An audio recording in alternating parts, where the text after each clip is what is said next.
আমার এই উইকেট থেকে খুব বেশি কিছু এক্সপেক্ট করা যাবে না। এই হচ্ছে মোটামুটি বাংলাদেশ দলের একাদশ আমার কাছে মনে হয়। যে মিরপুরের যে উইকেটের চরিত্র যা ধরন সেটা অনেকটা বদলে যাবে। ট্রু উইকেট যেটা বলা হচ্ছে যে আমরা সাউথ আফ্রিকা কিংবা যে যে বিশ্বকাপটা হবে সেই প্রস্তুতির কথা মাথায় রেখেই আদৌ কি মিরপুরের যে চরিত্র সেটা বদলানোর কোনো সম্ভাবনা দেখছেন? কি মনে হচ্ছে? না, আসলে দেখছি না খুব একটা।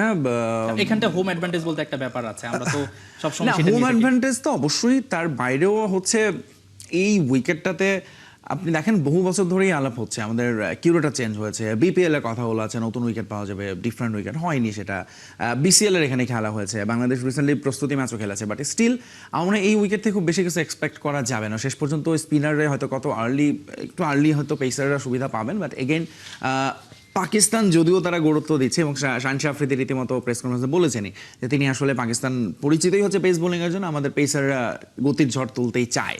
এখন এই উইকেটে ওইটাও আরেকটা, আপনি যেটা বললেন হোম অ্যাডভান্টেজ, ওইটাও একটা রিস্ক। আপনি যদি ট্রু উইকেট করেন তখন আসলে পাকিস্তানের পেস বোলিংয়ের সঙ্গে আমাদের পেসাররা কতটুকু ফাইট করতে পারবে সেই প্রশ্নটা উঠতে পারে।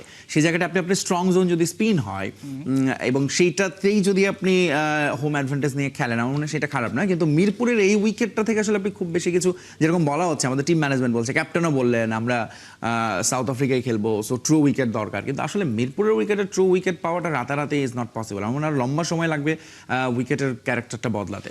সেক্ষেত্রে অন্য ভেন্যু আমরা কেন আসলে পরিকল্পনা নিলাম না, যে জায়গাগুলোতে রান হয় বা আমরা দেখি চট্টগ্রাম সাগরিকার উইকেট, সেটা আমরা কেন ভাবনায় নিলাম না? এবং একই সঙ্গে ছোট্ট করে জানতে চাই আজকের একাদশটা কেমন হবে। একাদশটা আসলে বাংলাদেশের প্রেডিক্টেবল, যেটা আমরা আলাপ করছিলাম, ধরুন লিটন আফিফ থাকছে, সেই সঙ্গে ক্যাপ্টেন মিরাজের সঙ্গে স্পিনার তানভীর, পেস আক্রমণে আমার মনে হয় তাসকিনের সঙ্গে ধরুন মোস্তাফিজ তো অটোমেটিক চয়েস, এবং রিশাদ ঢুকছেন। সো মোটামুটি নিচের দিকে এটা হচ্ছে। টপ অর্ডারে ইন্টারেস্টিং হবে যদি আজকে সাইফের সঙ্গে সৌম্যকে ওপেন করতে দেখি, সেটা একটা সম্ভাবনা আছে। এবং 3 আর 4 যেটা বললাম নাজমুল শান্ত এবং তাওহিদ হৃদয়, এই হচ্ছে মোটামুটি বাংলাদেশ দলের একাদশ আমার কাছে মনে হয়। আর মাঠের কথা যদি বলেন, প্রথমত এই সিরিজটা কিন্তু হচ্ছে খুব ক্রুশাল টাইমে। আমরা জানি বিশ্বজুড়ে এখন খুব নানান রকম জটিলতা চলছে। পাকিস্তানের এই দলটার অনেক ক্রিকেটারই দুবাইতে ছিলেন, তারা ইংল্যান্ড লায়ন্সের সঙ্গে খেলছিলেন পাকিস্তান শাহিন্সের হয়ে, তারা মাঝপথে সিরিজ বাতিল করে দেশে ফিরেছেন এবং সেখান থেকে অনেক অনিশ্চয়তার মধ্যে তারা খেলতে এসেছেন বাংলাদেশ, এবং সিরিজটা হচ্ছে।